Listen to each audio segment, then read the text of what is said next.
With due respect 87 कोटी लोकांना आपण या एज्युकेशन सिस्टीमने जॉब देऊच शकत नाही. We have to accept that.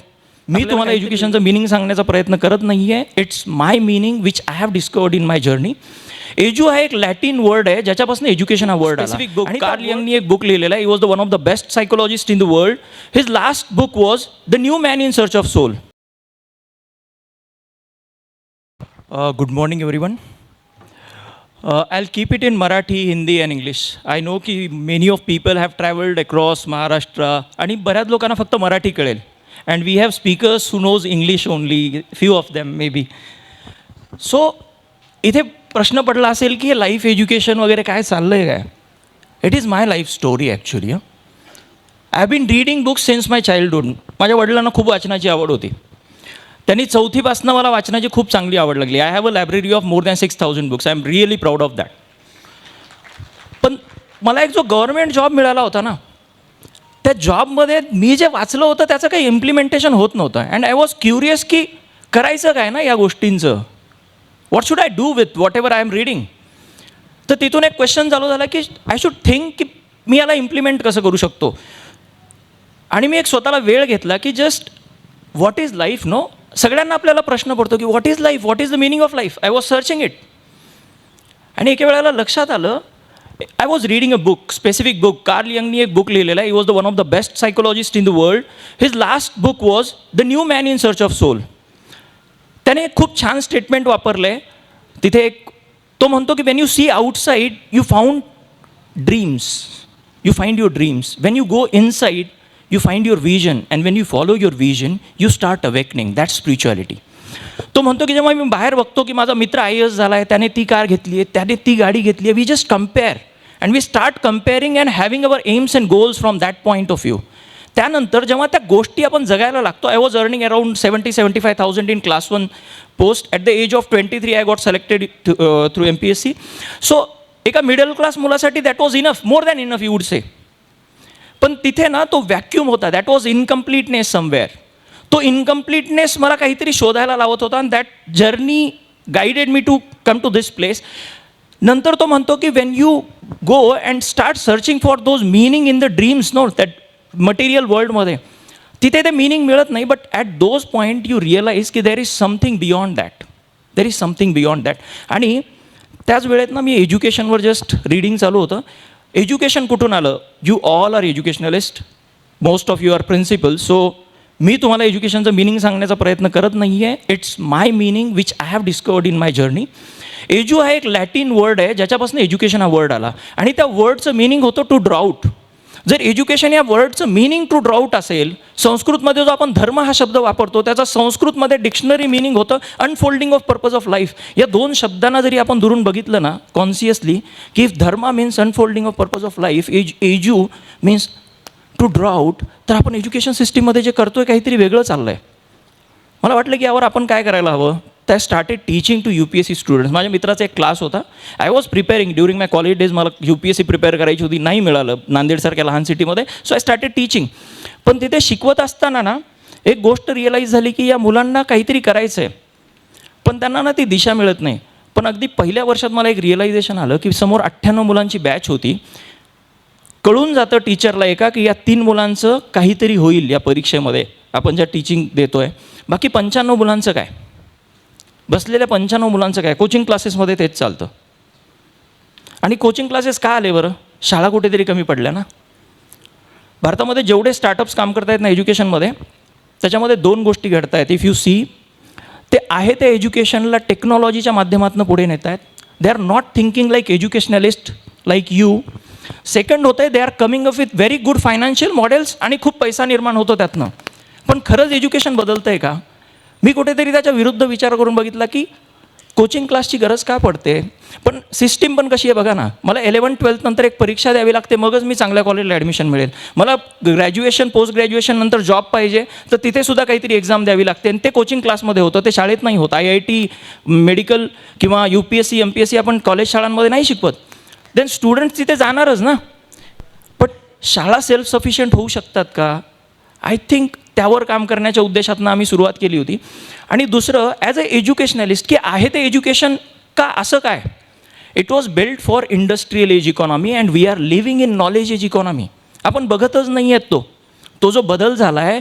कधीतरी औद्योगिकरण आलं, आपण आदिवासी होतो ना, आपण सगळे जंगलात राहायचो, तिथून आपण शेती करायला लागलो, शेती करून आपण औद्योगिकरणात आलो, औद्योगिकरणानंतरही पुढे काहीतरी असेल ना. त्या वेळेची ते शिक्षण पद्धती वेगळी होती. This new education policy is taking us to that industrial age. आम्ही हे 7 वर्षापूर्वी काम सुरू केलं होतं. कदाचित मी तुमच्यापैकी काही संस्था चालकांशी, प्रिन्सिपलशी आधी भेटलो पण असेल. Last 7 years I am roaming around Maharashtra. 200पेक्षा जास्त तालुक्यांना भेट झालेली आहे. So that journey gave me some insights. मी नेहमी म्हणतो की त्या प्रवासाने काहीतरी दिलं आणि ती डिस्कवरी ॲक्च्युली मला माझं मिनिंग द्यायला लागली लाईफचं. अरे हे काय झालं. तो जो कार्ल यंग सांगत होता ना की त्या ड्रीम्समध्ये नाही, मध्ये जेव्हा तुम्ही काहीतरी शोधायला लागता आणि ते जेव्हा तुम्हाला सापडतं, इट मेक्स यू फुलफिल्ड. मी म्हटलं की असं एज्युकेशन का नाही दिलं मला. कारण मी माझ्या एज्युकेशन सिस्टीमला माझ्या आयुष्याचे 20 वर्ष दिले. प्रत्येक मुलगा आपल्याकडे येणारा तो 20 वर्ष देतो आहे आपल्याला. आपण काहीतरी देत नाही आहे त्याला. We are missing something. तर आम्ही 2 गोष्टींवर इथे फोकस करतो आहे. तो जो व्हिजन म्हणतो ना ते प्रत्येकात असतं. जर एज्युकेशनचं मिनिंग टू ड्रॉ आउट असेल, धर्माचं meaning unfolding of purpose of life असेल, नेचर हा एक शब्द आहे ना आपल्याकडे, स्वभाव म्हणतो आपण, स्वभाव त्याला, आणि नेचरला निसर्ग म्हणतो. That is something natural in me, nature in me. ते शोधणं आणि ते इव्हॉल्व करणं, दॅट्स लाईफ. That's life. आणि जेव्हा ते मिळतं ना, I would definitely say because I am living that life, you become spiritual, you start awakening. कुठेतरी एक समाधान मिळायला लागतं, एक मिनिंग यायला लागतं लाईफला. आणि या जर्नीमध्ये ना जी स्ट्रगल असते ना, आय यूज टू थिंक की जेव्हा तुम्ही एवढं चांगलं काम करताय, काहीतरी प्युअर इंटेन्शन असतात, काय असं का होत असेल.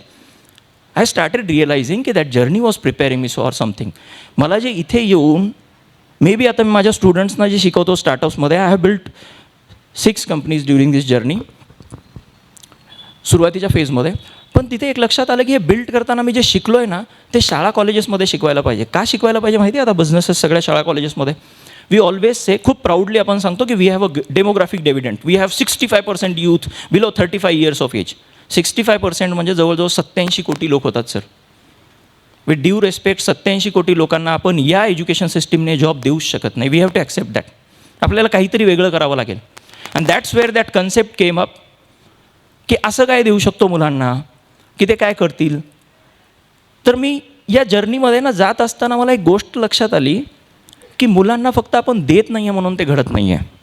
लास्ट सरांचं, बालवडकर सरांचं एक कॉलेज आहे, तिथे आम्ही गेलो. MBAचे 200 विद्यार्थी तिथे होते. प्रिन्सिपल सेड की माझ्याकडे सर 200 विद्यार्थ्यांमध्ये 2 किंवा 3 विद्यार्थी तुम्हाला स्टार्टअप करणारे मिळतील. वी सेड की let's see. We had 4 hour session. At the end of 4 hour session we created 70 ideas and out of them 5 are working here. So आपण काहीतरी देत नाही आहोत आणि वी आर जस्ट एक्सपेक्टिंग की मुलांना हे कळत नाही आहे. मुलं खूप हुशार आहेत. मुलं खूप हुशार आहेत. आपण कुठेतरी कमी पडतो हे जाणवायला लागलं. ड्युरिंग लास्ट, आता मी NEPवर येतो, हे जेव्हा आम्ही करत होतो स्टार्टअप एज्युकेशन, तर तिथे एक गोष्ट कळाली. लाईफ एज्युकेशन काय करतं स्पेसिफिकली, मला 2 wordsमध्ये मी आधी सांगून देतो. We work on consciousness education, की एक मॅच्युअर ह्युमन बिईंग बनला पाहिजे, एक मिनिंगफुल लाईफ लीड करणारा ह्युमन बिईंग बनला पाहिजे. आणि सेकंड थिंग, मला वेल्थ क्रिएशन शिकवली पाहिजे. कुठेतरी मागच्या छुप्या मार्गाने माझ्या डोक्यात ना पैसा कमवणं हेच विचार असतील तर मला वेल्थविषयी स्पष्ट शिकवलं पाहिजे. कारण नोकरी करून वेल्थ क्रिएट होत नाही. माझा एक स्टुडंट आहे, T-shirts विकतो, XXX, 4X, 5X. 4-5 वर्षात त्याने काही गोष्टी क्रिएट केलेल्या आहेत. He was struggling for 5 years. असं जस्ट इमॅजिन करा, तो थोडे आणखी काही वर्ष स्ट्रगल करेल. 10 वर्षात त्याच्याकडे 1 लाख कस्टमर बेस आपण समजू, फक्त 1 लाख, पूर्ण भारतात 140 कोटीच्या देशात 1 लाख कस्टमर बेस असेल 10 वर्षाच्या स्ट्रगलसाठी. पण ते 10 वर्ष स्ट्रगल करायला आपण शिकवत नाही आहोत त्या मुलांना. आणि एक कस्टमर त्याच्याकडनं इमॅजिन करू की एक T-shirt, एक जीन्स, एक ब्लेझर असं 2दा खरेदी करतो. 10,000ची खरेदी एका वर्षातनं करतो. आपण 1 लाखांविषयीच बोलू, कारण या गोष्टी ना विद्यार्थ्यांना सांगतो तेव्हा लगेच कळतात. म्हणून मी हे सिम्पल उदाहरण ठेवलेलं आहे. मोठ्या स्टार्टअप्सविषयी आपण नंतर बोलू. याच्यातनं तो 10 वर्षामध्ये 10,000चा माल जर तो फक्त 1 लाख लोकांना विकत असेल भारतासारख्या देशात, तर इट्स अराउंड 100 crore बिझनेस. 10% जरी आपण त्याचा प्रॉफिट म्हणालो तर 10 कोटी रुपये निर्माण होतात. आणि जग असंच चालतं. आपल्या बाजूला जे काही आहे ते सगळं कोणत्या तरी ऑन्टरप्रुनरने बनवलेलं आहे. Everything around us was created by entrepreneurs. आणि आपण ते शिकवत नाही आहोत. आपण फक्त जॉब सीकर्स क्रिएट करतो आहे, जॉब क्रिएटर्स नाही. आणि आता परिस्थितीच वेगळी झालेली आहे. आता जॉब क्रिएटर्स नाही झाले तर मुलं काय करतील. मग बरोबर सगळे मोर्चे निघायला लागतील, रिझर्वेशन मागायला लागतील. स्टेशनच्या बाजूला संध्याकाळी अनसेफ वाटायला लागलेलं आपल्याला. त्या सगळ्यांचं रिझन कुठेतरी त्या एनर्जीला आपण प्रॉपरली इक्विप करत नाही म्हणून आहोत.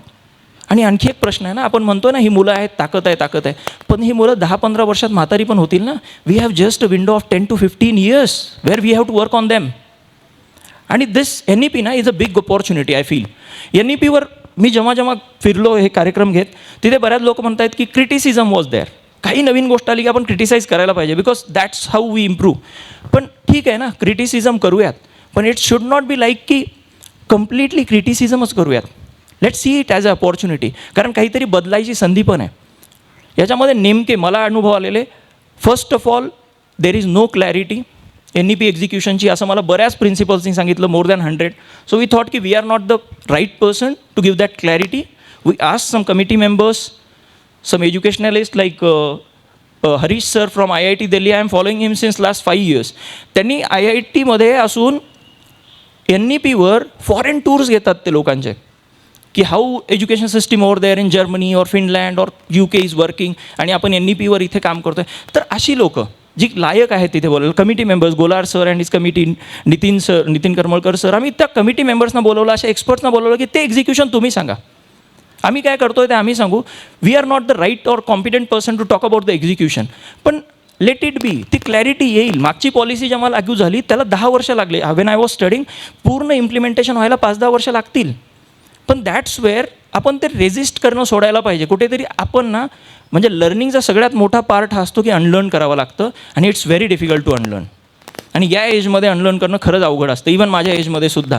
So we have to accept की we have to equip our self. कुठेतरी ती रेस्पॉन्सिबिलिटी घ्यावी लागेल. अदरवाईज ना, as a country we are heading towards a disaster.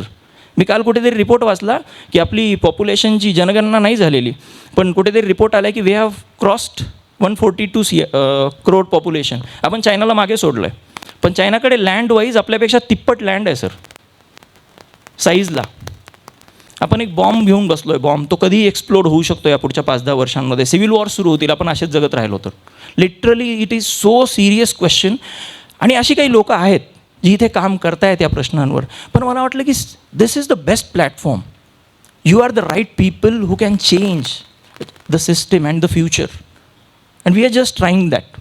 आमच्याकडे आत्ता 2 लॅब आहेत ना, त्याच्यामध्ये मी फक्त मुद्दामून 6 मुलांना आम्ही टीमला बोलवलं आहेत. मागच्या 3 महिन्यांमध्ये आम्ही महाराष्ट्राचा दौरा करतो आहे. तर त्या मुलांना आम्ही फक्त 3 ते 4 तासाचा वर्कशॉप घेतो. त्यानंतर ना ऑनलाईन 4-5 सेशन्स घेतो. दे आर क्रिएटिंग अमेझिंग आयडियाज. एक आयडिया आहे, आपण आता सोलारवर खूप काम करतो आहे. तर सोलारमध्ये त्या मुलांनी आयडिया काय सांगितली, सर सोलारमध्ये जमीन खूप वाया जाईल ना, आपण 100 एकर 200 एकर सोलारसाठी करतो आहे. Can we do one thing, आपण जे वॉटर डॅम्प आहेत त्याच्यावर सोलार पॅनल टाकले तर, आपण जर हायवेच्या वर सोलार पॅनल टाकले तर काय होऊ शकेल. सोलार एनर्जी मिळेलच, पण रोडवर जर सोलार पॅनल्स असतील प्रत्येक पॉईंटला, इलेक्ट्रिक व्हेकल्ससाठी, जे आता भारतामध्ये विदिन 3 years 50% इलेक्ट्रिक व्हेकल्स असतील. ती मुलं ते विचार करताय जे आपल्याला माहितीसुद्धा नाही आहे. ते म्हणतील की प्रत्येक ठिकाणी इलेक्ट्रिक व्हेकल चालू होतील आणि जागा वाया जाणार नाही. सेकंड थिंग, एक मुलगा आला, त्यांनी सांगितलं सर शेतामध्ये ना माझे वडील जेव्हा काम करतात आम्हाला लाईट नसते नेहमी, तर आम्ही काय करू, असंच सोलारचं पॅनल तिथे देऊ. म्हटलं की असं कसं शक्य आहे. They came up with a business model after 3-4 sessions. आणि ते म्हणतायत की आम्ही आता ना विलेजेसना एनर्जी सफिशियंट बनवू. How, they are starting with grampanchayat. They are offering them की आम्ही हा पॅनल तुम्हाला बनवून देऊ, इलेक्ट्रिक पॅनल. ज्यांच्याकडे इलेक्ट्रिसिटी नाही आहे त्यांना इलेक्ट्रिसिटी प्रोव्हाइड करा. आणि आपण ज्याला आपल्या गावठी भाषेत गोबर गॅस किंवा बायोगॅस म्हणतो, ते प्लॅन्ट ते सुरू करून देत आहेत. आणि गॅस अफोर्डेबल होईल, त्यांच्याच खर्चातनं अगदी अफोर्डेबल प्राईसमध्ये ती इलेक्ट्रिसिटी त्यांना सहज मिळू शकेल, ती शेती प्रॉपर जगू शकेल. सर स्टार्टअप हेच आहे. Startup is all about solving the problems. आपल्याला वाटतं काहीतरी क्रिएटिव्ह आयडिया लागते. नो, तो ओला उबरवाला मालक रात्री 3 वाजता पार्टी करून बाहेर निघत होता आणि त्याला ना टॅक्सी मिळाली नाही. That's when he came up with a idea की I should create a platform where I will aggregate all the taxi drivers and I will market in on social media. काय खूप मोठी आयडिया होती का ओला Uber. त्याने एक social, आत्ता तुम्हाला एक प्लॅटफॉर्म, एक वेबसाईट किंवा एक ॲप क्रिएट करणं 10 मिनिटात क्रिएट होऊन जाईल. त्यावर त्याने जस्ट ॲग्रिगेट केलं. या सिम्पल गोष्टी आहेत. फेसबुक ही खूप मोठी गोष्ट नाही आहे. फेसबुक वॉज लाईक की फेसबुक त्या युनिव्हर्सिटीमध्ये, ज्या युनिव्हर्सिटीमध्ये मार्क झकरबर्ग शिकत होता, तिथे मुलं मुली चॅट करायची. There was a platform, but त्यांचे चेहरे दिसायची नाही. त्या यंग एजमधल्या मुलांना नुसता नावाशी चॅटिंग करण्यात इंटरेस्ट आला नसेल. That was a kid who just wanted to see his girlfriends or the girls' photos over the wall. He created that platform. ते त्यांचे प्रॉब्लेम सॉल्व्ह करतायत किंवा कुठला तरी प्रॉब्लेम सॉल्व्ह करतायत. एव्हरीबडी. आपल्याला वाटतं की काय मोठी कंपनी झाली आहे, काय मोठं काहीतरी क्रिएट करतायत. No, everybody starts with solving some problem. आणि आपल्याकडे तर full of problems. We are full of problems. Our country is full of problems. एज्युकेशनसाठी मुलं किंवा जॉबसाठी मुलं शहरात येतात. ही दोन गोष्टी आज आपण टेक्नॉलॉजी वापरून सहज सॉल्व्ह करू शकतो. Using the technology, one of the best teacher in physics can teach here, and we can have that lecture broadcast in every corner of the India. किंवा तिथल्याच मुलांना आपण अप्रोच दिला की पैसे कमवण्यासाठी जॉबची गरज नाही. You just do and solve some problem, and solving a problem, adding value to somebody's life creates money for you. तो अप्रोचच नाही क्रिएट करत. तो माझा जो स्टुडंट आहे, टी शर्ट विकतो, तो 5 वर्षात आज अराउंड फ्यू करोड्सचा बिझनेस करतो. तो फेल झाला. पण त्याच्याच ठिकाणी आपण बघू, एक चांगल्या रँकनी MBA पास झालेला मुलगा 1 लाखाचा जॉब मिळवला पर मंथ. 12 लाखाचं पॅकेज आहे. 40 वर्ष जॉब केला. तुम्हाला माहिती आहे 40 वर्षापेक्षा जास्त जॉब मिळणार नाही. टोटल 40 वर्षाच्या जॉबची किंमत होते सर त्याची 4,80,00,000. तेही एकदा येत नाहीत. And with the struggle, with the mentality of that struggle in the initial stage, आपण 5 ते 10 वर्षात तो मुलगा 100 कोटीची कंपनी क्रिएट करू शकतो. But we are not teaching those things. कुठेतरी आपण मिस करतो. We are not talking here about NEP. NEPचा हा भाग आहे का नाही हा प्रश्न कमिटी डिसाईड करेल. But what we are doing, we are working on consciousness education and the startup education. Whole committee is here to guide you, and please visit our stalls. Let's have chat with the kids. त्यांना फक्त आम्ही 6 lecture दिलेत sir, आणि they are creating miracles. Just त्यांच्या ideas आहे का, they are ready with that mindset. But आपण कुठेतरी ते देत नाही आहोत. We just want. आम्ही त्यामध्ये 2 प्रायव्हेट स्कूल सहज घेतात या गोष्टी, मला माहिती आहे. जेव्हा आम्ही इन्व्हाइट करायला लागलो, एव्हरीबडी वॉज टॉकिंग की आपण ना प्रायव्हेट स्कूल्सवर फोकस करूयात. I new private schools will buy those kids. पण मी जिथून येतो ना, मी बंजारा कुटुंबातून येतो, तिथे नाही मिळतो शिक्षण. आणि अशी खूप लोक आहेत.